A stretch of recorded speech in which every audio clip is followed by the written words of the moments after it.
Welcome to Boomer Banter. So imagine this. Your 65th birthday is around the corner, and the mailbox is overflowing with glossy brochures promising the perfect Medicare plan. You're hearing terms like Medicare Advantage, Medicare Supplements, Part D, maybe even IRMAA, but it feels like a foreign language. And you think, how hard can this be? I've had insurance all my life through my employer, so it can't be that hard. I'll just pick a plan. And then a friend casually mentions to you that their Medicare Advantage plan didn't cover a critical procedure that they had. And you start to wonder, well, what if I need to know more? And you don't know really what to ask or who to ask. And even if you've been enrolled for a while in Medicare, things change. You get that big book if you have an Advantage plan. Do you look at it? There's too much, right? So you don't know what to do and if you should make a change. And you know what? You're not alone. Medicare decisions can be overwhelming. There are so many plans, all kinds of fine print, unexpected costs that catch even the most prepared people off guard. And every year, you have the opportunity to reevaluate your coverage and change it or update it. So today, we are going to dive into this Medicare maze, and we're going to try to tackle everything that you didn't know to ask, but that maybe you should. So we're going to try to understand the pros and cons of different kinds of plans and how to avoid costly pitfalls. Hopefully, this episode will give you the tools you need to make informed choices without the stress. So let's get started. Welcome to Boomer Banter, where we have real talk about aging well. My name is Wendy Green, and I am your host. And our guest today is Tim Hanbury. He is a registered health underwriter with more than 30 years of experience in the health insurance business. He was a sales manager for Blue Cross and Blue Shield of South Carolina and a VP of sales for Cigna Healthcare. His expertise includes individual health, group health, and Medicare insurance. He has been an independent insurance agent since 2001 and has helped thousands of individuals navigate the insurance marketplace, specializing in helping individuals with their choices for Medicare coverage. That's why we are going to talk to Tim today. He is our Medicare guru today. And each week, I publish the Real Talk About Aging Well newsletter. Each edition contains nuggets that you can learn from and implement, hopefully easily in your life or feel inspired by. So you can sign up to receive this newsletter by going to bit.ly/navigate aging. Hope to see you there. So join me in welcoming Tim Hanbury to Boomer Banter. Hello, Tim. Hi. Thank you for having me. I appreciate being here. Well, we are glad to have you and look forward to learning a lot from you. So let's start with the basics. Okay. Tell me about Original Medicare and what it covers. Okay. Well, Original Medicare, it's also called Traditional Medicare. It's what it started in 1966 as.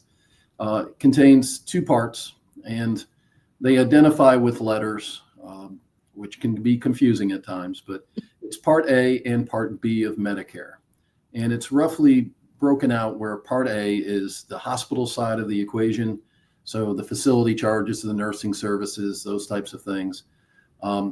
The physicians are not included in that as far as their compensation. So that goes under Part B of Medicare, which is the outpatient side, but includes the physicians in and out of the hospital. And that would be used more often as the outpatient. So it's doctor visits, it's x-rays, it's testing, labs, etc., all those things that you would normally do when you go see the doctor. And if you happen to be as an inpatient in the hospital, then it's covered under Part A. Part B would be the outpatient side, or if you're in the hospital under observation, and we'll talk about that a little bit later too. So Okay. And so there's no cost for Part A, is that right? there's no cost if you've worked and or have credit for working 40 quarters and paying Medicare taxes. Okay. If you don't meet that requirement, you can purchase Part A, but it's relatively expensive. If you've only had 30 credit quarters or less, it's $585 for Part A. If you're between the 7.5 years to 10 years, which is what the 40 quarters are, you're at $218, I believe, for Part A premium. So it's a little bit expensive if you're not eligible for that. So that happens Most of us, early. But yeah, right. Most of us wouldn't pay for Part A, but then the no. Part B we pay for, but that comes out of our Social Security. Is that right? If you're taking Social Security, I would always recommend that you do that because you don't want to forget it. If you don't make your payments, they will term you after a period of usually 90 days. And it's a bit of work to get it turned back on. So you want to set it up under your Social Security benefit if you have that. If not, they'll bill you quarterly. And many times when you get that bill the first time, it may not be completely accurate. Don't worry, they'll catch up on the second bill. I bet they will. Well, they'll bill for 3 or 4, sometimes 5 months and say it's a quarterly payment. And you're looking at that going, wait a minute, but it's just the way it fell. Okay. When they get to it. So, all right. So we have Part A and Part B, and are there other costs like co-payments and things like that? well, yeah, with Part A and B, Part B, a couple of things. One, there are potential penalties if you don't sign up in the proper timeframes. And that scares people a bit, but it's actually pretty easy to get around from a standpoint of making sure that you have other coverage somewhere, usually with an employer. And same thing for Part B also, which is the drugs, Part D, which is the drug benefit, D for drugs. So that can come and surprise people a little bit. But when you look at that $185 for Part B of Medicare, that premium cost, what they call a standard premium that everyone would pay, the 185 can increase if you're considered a higher income individual.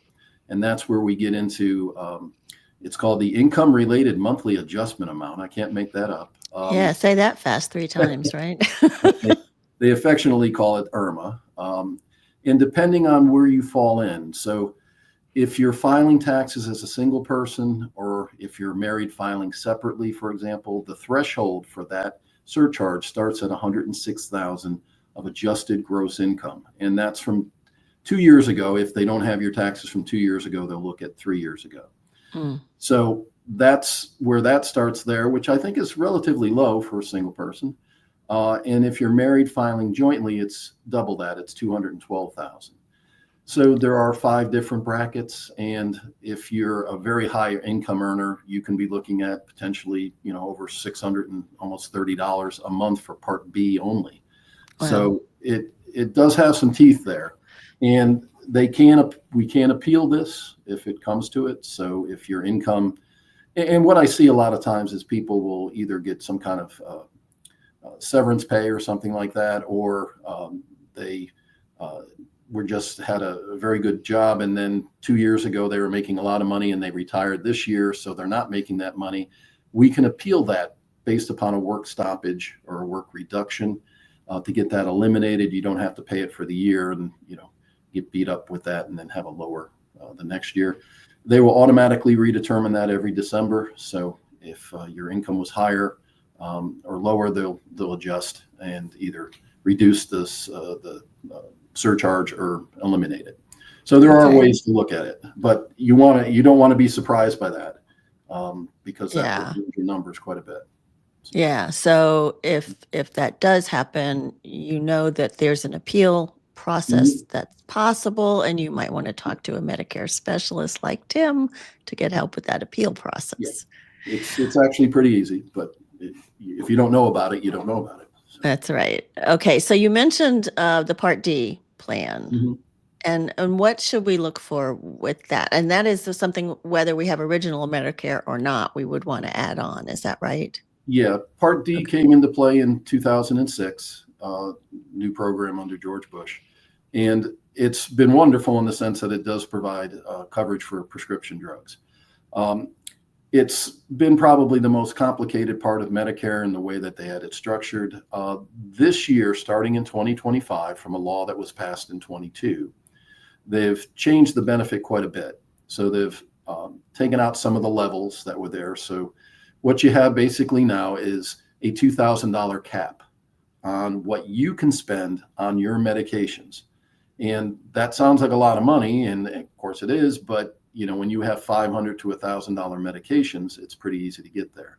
And if they're Right. on TV, I kiddingly say, yeah, you're going to get there. Right. You got to pay for the advertising. Yeah, somebody is, that's for sure. So that cap is a good thing. But what it also did, it under the under the Inflation Reduction Act, which the law was passed through, it also reduced the amount that the federal government subsidizes for these plans. So this year wasn't as bad. There was what they call a demonstration program where they tried to soften the increase on some of these drug benefits by giving a little bit more money back to the insurance companies. But next year, I don't believe that will come into play. So what happened was they reduced the amount that they pay. So you'll see this change come with Advantage plans where you'll have some, in order to offset the cost of the prescriptions, they're going to take benefits away from other areas. So instead of having maybe $1,500 in a dental program, you may only have preventative dental, or a copay goes up a bit. With Medicare supplement plans, or what's called Medigap plans, they're the same thing. That confuses people at times. You have a standalone Part D drug plan. And this year there's 13 of them. They have premiums that range from $0 to $151 a month, depending on your medications. So if you have a number of expensive medications, you're looking probably more likely at a plan that's $80 or $90. I've never put anybody in a $151 plan yet because it didn't make sense. And if you're just on generics, now that zero premium plan is fabulous, but I don't think we'll see that again next year. So we'll see. I hope so, because that helps folks. But yeah. with the Part D, overall, it's a good thing. It's just you want to make sure that every year you're looking at that. Because if you have a standalone Part D drug plan, just because it's covered this year, it doesn't mean it will be next year. With Advantage plans, they send you that big book that you talked about in the beginning. That's your annual notice of change, and it will indicate what medications have changed as far as co-payments and things like that. But honestly, most folks don't spend the time on that, and I can understand that too. So Yes. No, that is not my preferred reading for yeah, sure. no, You've mentioned the Advantage and the supplements. Mhm. What is the difference between those two, and why would I choose one over the other? Well, and again, very personal choices. That's part of what I spend my day doing, is to try to find, what are you exactly looking for in your coverage and what your needs are. When it comes to the easiest way that I try to explain it is the two plans are kind of opposite. So a Medicare supplement plan or a Medigap plan will have a premium, and that premium can vary by state very widely. But in South Carolina, what we call the richest plan, the plan that has the least cost to use, called the Plan G, and I wish they didn't use the letter to identify it, but they do. So it's a plan, not a part, but a Plan G. That plan will have $257 this year in cost to use for covered Medicare services. So if it's covered by Medicare, the most you can spend is $257, but you'd have a premium that runs, ladies are a little bit less money, but about $130, maybe $140 a month. So relatively reasonable. And what that does is it coordinates with Medicare itself. So Part A and B will pay first, and then they'll send information over to the insurance company of your choice. And there's literally dozens of them. That's why your mailbox is as full as it is. And they will then, the insurance company of your choice pays. There are some deductibles and such, but it's basically paying the 20% that Medicare doesn't. So Okay. the problem with Medicare is it's 80/20 unlimited. So you want to have some kind of coverage there to put a cap on it. So with a supplemental plan, you have a very low cost to use, but a higher cost to own it. With an Advantage plan, it's kind of the opposite. You have typically no cost to own it because the federal government pays the insurance companies. So you have a zero premium in many cases. But the cost to use it is kind of, I try to relate it to an employer's plan because it's very similar. You'll have all these different services, and then there'll be a copayment. The difference between an Advantage plan and an employer's plan is typically there's no deductibles under an Advantage plan. Or if there are, they're minor deductibles, $95 for a drug benefit or something. And what they have, though, is a maximum out of pocket, which is an accumulation of those copayments. So if you're in the hospital overnight, for example, you may have a copayment of $330 for up to 5 days. Depends on the plan. It varies by plan. But once you get to that maximum out of pocket, then you don't pay anything for the rest of the year. And that's where they look like an employer's plan to me, because right now in South Carolina, for what we call a PPO plan, where you can go outside the network of providers if you so choose, you're looking at a low of about $5,900 as a maximum and a high of about $9,350. And now you would have to have a number of medical services to reach that. Okay, it wouldn't be just for a few doctor visits, but you certainly can. So if you look at it, the cost to own it and the cost to use it are dramatically different between the two options. So an Advantage plan, very low cost to own it, but a higher cost to use. A supplement, higher cost to own it, but a very small cost to use it. So it's really just kind of dependent upon what you're looking at. The Advantage plans tend to be a little more complicated because they're tied into networks of physicians, where supplement plans are based upon Medicare assignment, which is the contract with the federal government, not with an individual insurance company. So Advantage plans are a little bit more work. We look at your doctors, make sure they're covered. We look at your medications to see who's got the lowest cost out of those. And there's roughly in South Carolina, on average, in the cosmopolitan areas, you might say, of Columbia and Greenville and Charleston, about 38 to 42 plans available in the Advantage realm. From a standpoint of Medicare supplement plans, there's probably closer to 50 companies that offer. So the other thing that I think about with the Advantage plan is that you get your eyes and dental coverage, which also has a copay. But unless you're really sick, it seems to me that that would be a better way to go, just personally, than a supplement where you now have to buy your own dental and vision plan. Yeah, those are called supplemental benefits. And while I like those benefits, I wish they weren't, people focus on them, I think, a little too much. But having said that, because of the federal government's reimbursement, they're able to provide typically a dental benefit, which is probably the most popular, followed by vision. There typically are hearing benefits there. They could be, they'll pay up to $1,250 an ear, or they'll pay a copayment for a single hearing aid, and you'd have two of them, kind of thing. There was also things like an over-the-counter wallet, is what they call it, where you can get $105 every quarter to go to your local pharmacy to buy wellness items. That's one of the areas that I saw them pull back a little bit because of the drug benefit this year. I saw less of that. Now, it's the thing that just to keep in mind to folks that have a long enough memory like I do, in the sense that, Joe Namath, get all the benefits you're entitled to ads. They were really talking about folks who are what we call dual eligible, meaning that they have Medicare and Medicaid.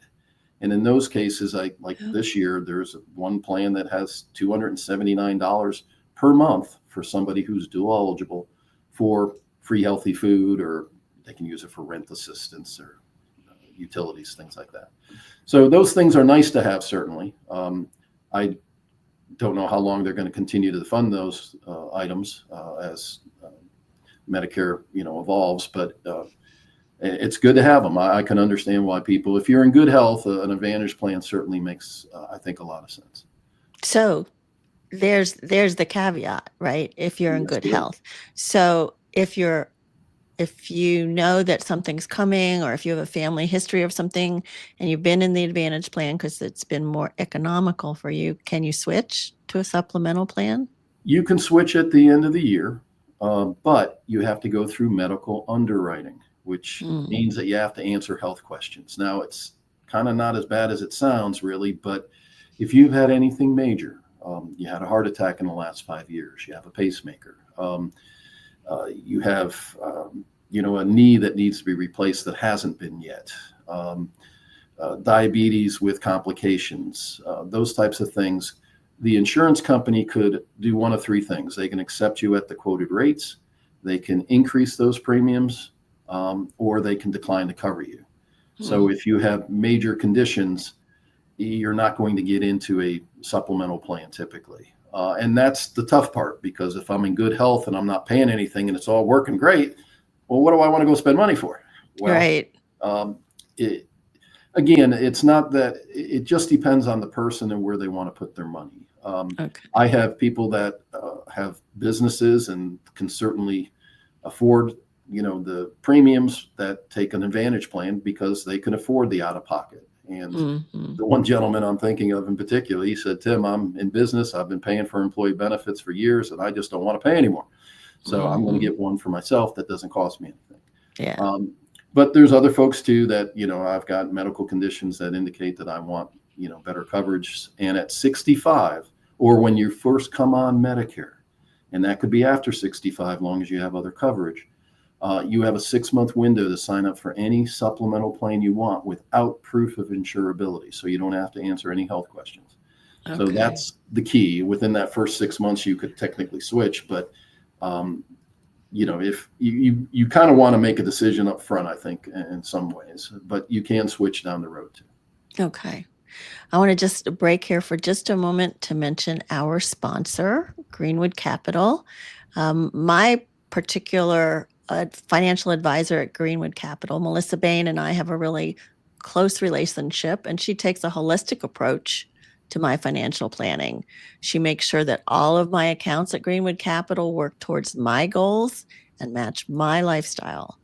As an independent registered advisory firm, Greenwood Capital is a fiduciary. They must place your interests above their own. I want to share that as a sponsor, Greenwood Capital has compensated my business for this testimonial. For more information about how they can help you make a financial plan, go to greenwoodcapital.com. Okay, so let's talk about this 3-day rule regarding hospital stays. You mentioned it briefly in the beginning. Yeah. Some of the gotchas of Medicare. And this happens a little more often when you're a readmit. Okay, under Medicare, the way that they look at this, and I don't want to be overly complicated, but if you're readmitted within 60 days, okay, that means you don't have to pay, or the insurance company of your choice doesn't have to pay the Part A deductible, which is $1,676 this year. So in those situations, because of the way they're compensated, many times you'll see people, or the hospital systems will put you in as observation instead of inpatient. And it's no different. You have the same band on your wrist. It feels exactly the same. If you don't ask anybody, you wouldn't know the difference. But if you're there listed as observation and not inpatient, you won't be able to go, if you need to a skilled nursing facility or a rehab hospital on Medicare.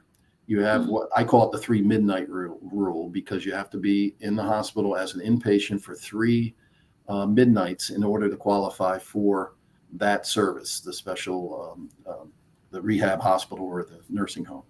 And without that, there's considerable costs per day on that. The first 20 days are free, but after that, you're looking at, I believe it's $214 a day for days up to 21 through 100. And keep in mind that Medicare only pays for up to 100 days in that. So If you're in there longer than that, it's problematic. Okay, so the 3-day rule applies if you're going to rehab or skilled nursing. Correct. But if you're just going home, if you've been Right. your coverage will still cover your stay, whether you're under observation or inpatient. Yeah, and just keep in mind that Okay. Medicare does cover home care, but they're not custodial in nature, meaning that if you just need somebody to help you get out of bed and get dressed and all that, they're not going to cover that. You have to be improving. So it's recuperative care that they'll pay for. So if you're coming out of a surgery and you need help for 2 or 3 week period, that's where that comes into play. And there's no cost for that under Medicare. So. Okay. All right. I didn't know that, so that's good. Yeah. No, it's like all things insurance. It's got an exception to everything. So. Yeah. So what if your Medicare claim is denied? Can you challenge that? You can. What I see most times, and there's a difference between the two options. Okay, if you talk about difference between supplements and Advantage, a supplemental plan gets paid by Medicare. Okay, so you go there, they look at the claim. It's technically called fee-for-service medicine. So if the provider or whoever's doing the billing, frankly, provides the necessary information under Medicare guidelines, they're going to get paid a fee for their service. And that's fine. And in that case, if you get a no, they're not paying it for some reason. Usually it's, in my experience, is the provider didn't give enough information or they needed something else and should resubmit with additional information. But that's not always the case. There are certain timings on things. Quick example, I had a woman with an $8,300 test.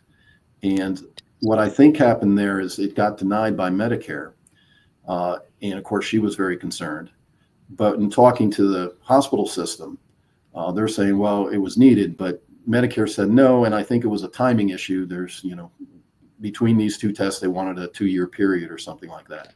Oh. Now, there is also a thing called an advance beneficiary notice, what they call an ABN. And all it is a financial responsibility letter that's under Medicare's format that they're supposed to provide to you saying, hey, before we have this test, if Medicare doesn't cover it, you need to, if you want this test done, you need to sign it saying you'll take responsibility for the cost. Well, in this case, they didn't do that. And I think that's a high bar for providers, to be honest with you. But they didn't provide it, so we were able to get that written off under a Medicare supplement plan. So she didn't have to pay the $8,300. But, I don't want to see providers not get paid for services either. It's just you have to be aware of certain guidelines, and that's true with Medicare also. Now, with an Advantage plan, Medicare is not paying the claim. Okay, Medicare is supervisory only.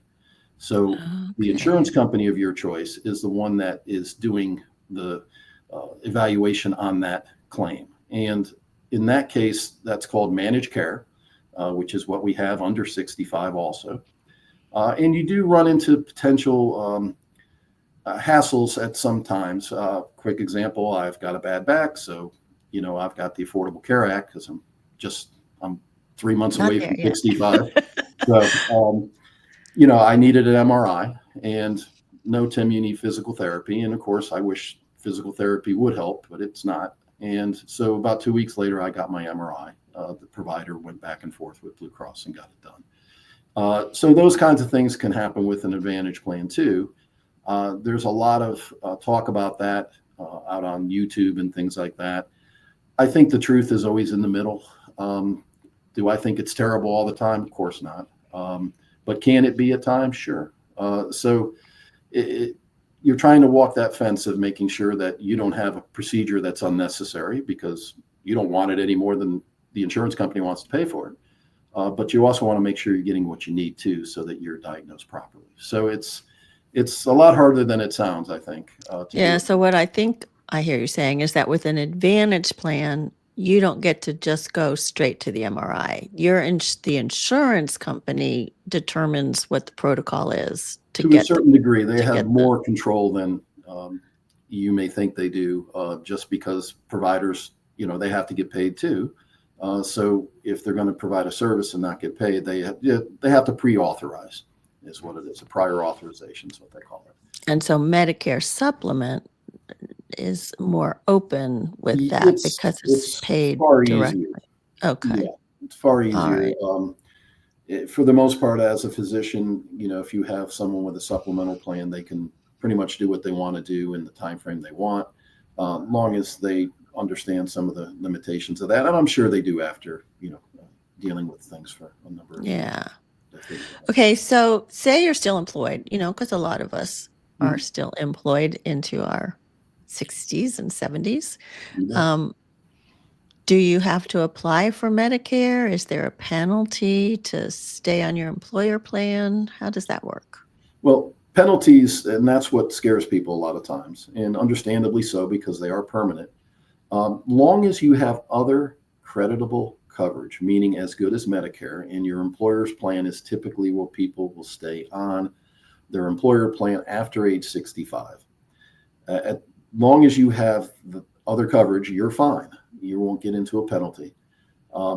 It's when you don't have credible coverage, and there's different timelines for this. When you come off of an employer plan after the age of 65, you have an 8-month window to sign up under what's called a special enrollment period to sign up for Part B of Medicare. Let's say you just have Part A because it was free, so you use that as secondary coverage to your employer plan. Now you're going to go to Medicare for full coverage, so you get Part B in addition. You have 8 months to do that. Now, I don't see people taking 8 months to do it. You want to dovetail this so that you have no break in coverage. So you get ahead of it a couple months. And if you have Part A already, it's very simple. There's 2 forms you fill out, one by your employer and one by you. And you send that to Social Security, not Medicare, but Social Security Administration, and they'll enroll you into Medicare Part B. And you need A and B together to have full coverage and get an Advantage plan or a supplemental plan of your choice. Okay, so you can choose to stay on your employer plan, Oh, but you absolutely. might want to look and see sometimes the cost of your employer plan is more than your Medicare plan. No doubt about it. I always tell folks at 65, you can do either direction. It's really kind of a math problem at that point. What's it going to cost me under Medicare versus what it's going to cost me under my employer's plan.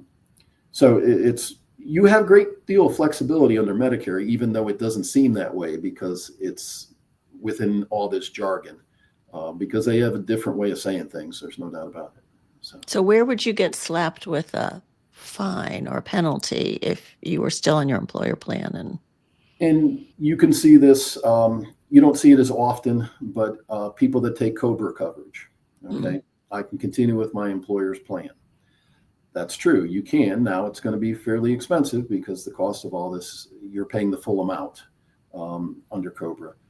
They can also add 2% to it also for administration. But if you do that and you go a full 18 months at 65, you now just earned yourself a penalty under Part D of Medicare for 18 months because you didn't have, forgive me, it's under Part B where you're going to run it. You could have credible coverage under COBRA, but it's not, you're going to have it simply because they don't consider COBRA coverage to be creditable coverage, even though it was when you were an employee. It's the same plan, but you don't have that employer-employee relationship, so therefore they're not looking at it as credible coverage. So you'd have a 10% lifetime penalty on your Part B, and you would have, in that case, 18 months at, it's a relatively small penalty, but it can move over time. It's called the National Base Beneficiary Number, which, believe it or not, that's what they call it. You know too many of these acronyms. Oh, God, yeah, I know.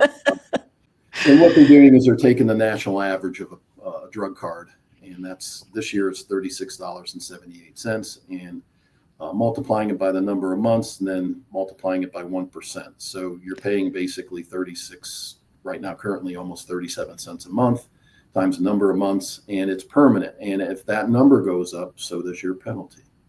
Okay. So don't wait those 18 months and don't wait to sign up. So as I understand it, though, even if you're employed, you still need to sign up for Part A. Is that right? You probably should in most cases. However, not every case. And the reason is if you contribute to a high deductible health plan at work, and that's a plan basically with nothing but a deductible and then 100% coverage after that, no copays. That's compliant with what's called a health savings account, which you would set up at either a local bank or your employer will set it up through companies that just do that.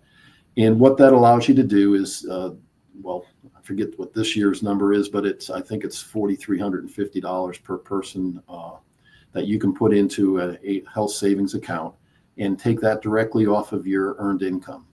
So there's a tax advantage for doing that. But if you're on any part of Medicare, including Part A, you're going to get a surprise in about 9 months when you get that letter from the IRS saying, sorry, we've disallowed your deduction because you're on Part A, and here's the tax you owe based on ordinary income. And they can also put a 6% excise tax on it, which is a penalty tax, basically. So that's a gotcha that you don't want to do. Yeah. So there's what other gotchas? What other gotchas should we know about? Well, in South Carolina, one thing that I have seen is Medicare becomes primary if you're on an employer plan with less than 20 full-time employees or full-time equivalent employees. So if you have 2 part-time people working 20 hours, that's 1 full-time. So if you're in a smaller company that offers benefits and you say, well, everything's been great, I'm turning 65, I don't need that Medicare stuff. If you're under 20 employees, that's a problem because now the group insurance is going to pay the 20% and you're going to have Medicare pay the 80%, but you didn't sign up for it. So you're paying the 80%, and that's quite a shock to folks. So please, if you're on a small employer's plan out there, you don't want to, at 65, not really take Medicare. For the most part, I think it makes sense to just go to Medicare at that point. Now, if you're on a large company, that's fine because your group plan will be primary and Medicare would be secondary. So you don't have to have secondary coverage if you don't want it. So, okay. All right. Talk to me about travel. Like if I go overseas, can I use Medicare if I get sick over there? Not outside the territories or Puerto Rico. It's the United States only. Now, a Medicare supplement plan, they're required to have foreign travel benefit there, which is a insurance plan taken out by the carrier of your choice that has a $250 deductible. It then pays 80% of the bills up to $50,000 in total costs if you were to get there. On an Advantage plan, that's one of the objections initially they had going back a number of years. So they now have typically $250,000 in foreign travel coverage, which is actually quite good. One thing that I see in foreign travel that is kind of a risk is air ambulance. I had a gentleman fly from the Bahamas. He got injured to Charleston, and it was $79,000. And that's what the insurance company paid, believe it or not. So, because the bill was higher than that. So yeah, you know, depending on your situation, you may want to take additional travel insurance. It's not expensive. There's any number of, just Google it on any browser, and it will come up with numerous options. Yeah, but if I'm going, like I'm hoping to go to Spain this year, so if I do that, I would just bring my insurance card that I have, and the hospital or doctor or whatever there should be able to use that. Yeah, you'll have coverage, but my experience with this is whatever you do, make sure you save every piece of paper, everything they give you, you may have to pay out of pocket and then get reimbursed.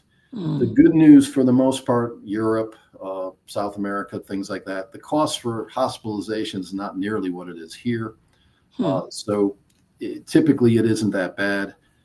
You're probably not going to go full blown there anyways. You just want to get stabilized and get back to the United States.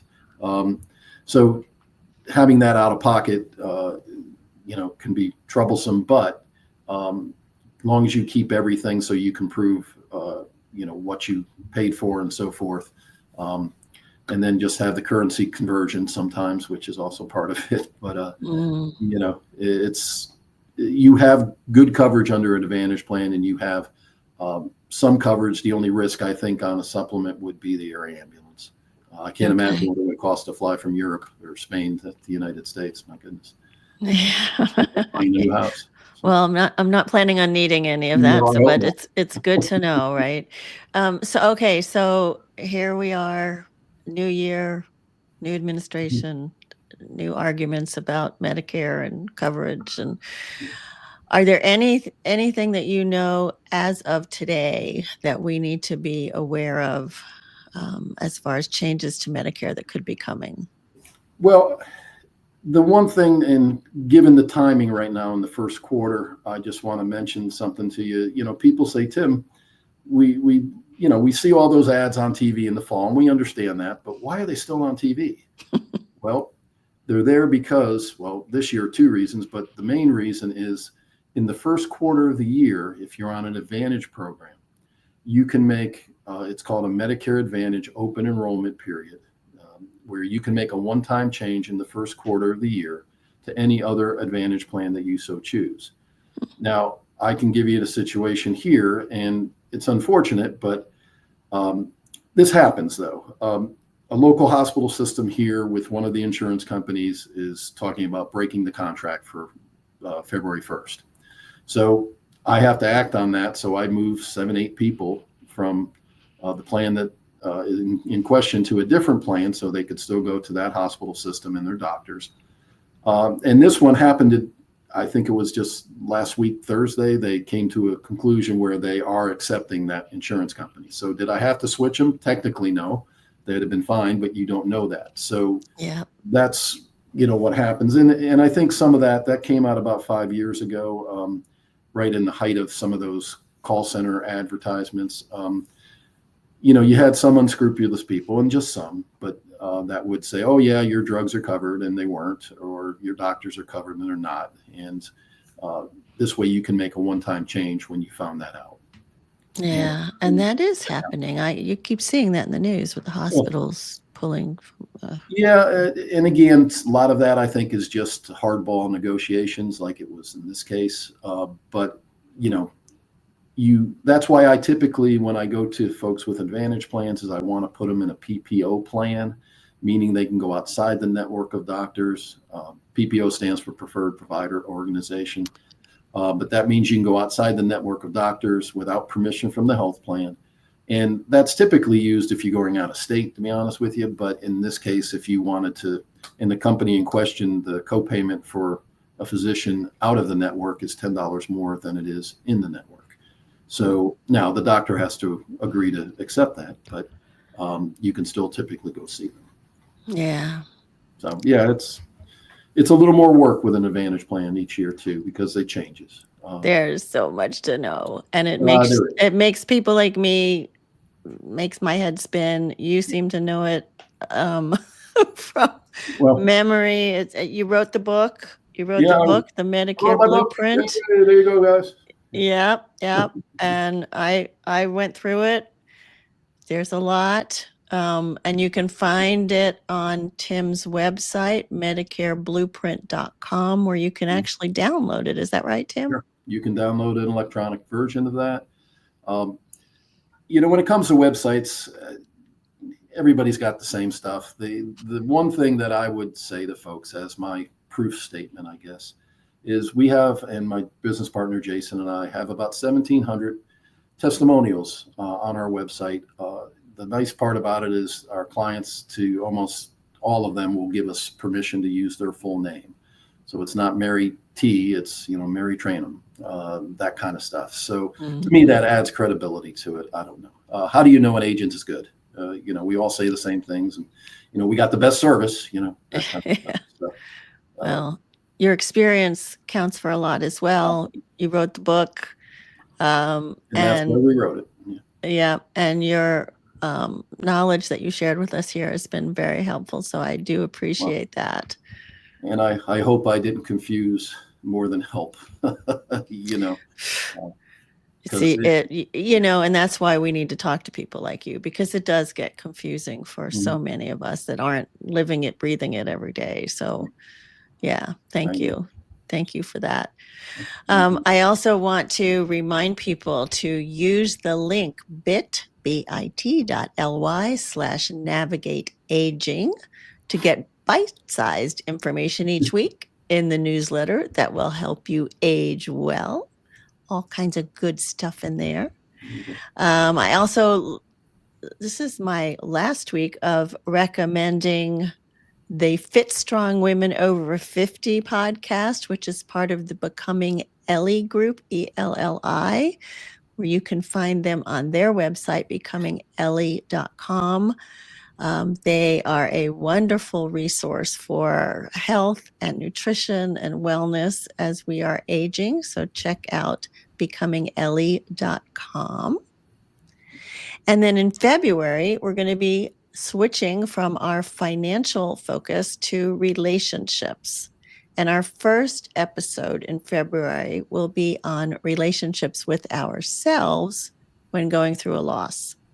I'll be talking with grief counselor Carrie Lewis, who shares her personal journey of a devastating loss and how she now helps others rebuild their lives after significant changes. Whether it's the loss of a loved one, physical ability as we age, or other major life transitions, this episode, I know, is going to inspire you to embrace healing and rediscover purpose. Just a reminder to check out Greenwood Capital for sponsoring this podcast. We thank them. And they are an independent registered advisory firm providing wealth management, investment solutions, and financial planning for clients in 23 states. Thank you, Tim, and thank you everybody who listened today and joined in, and whoever is going to be listening in the future. We look forward to having you as part of our Boomer Banter community. Thank you for having me, Wendy. I appreciate it. It was a pleasure. Thank you.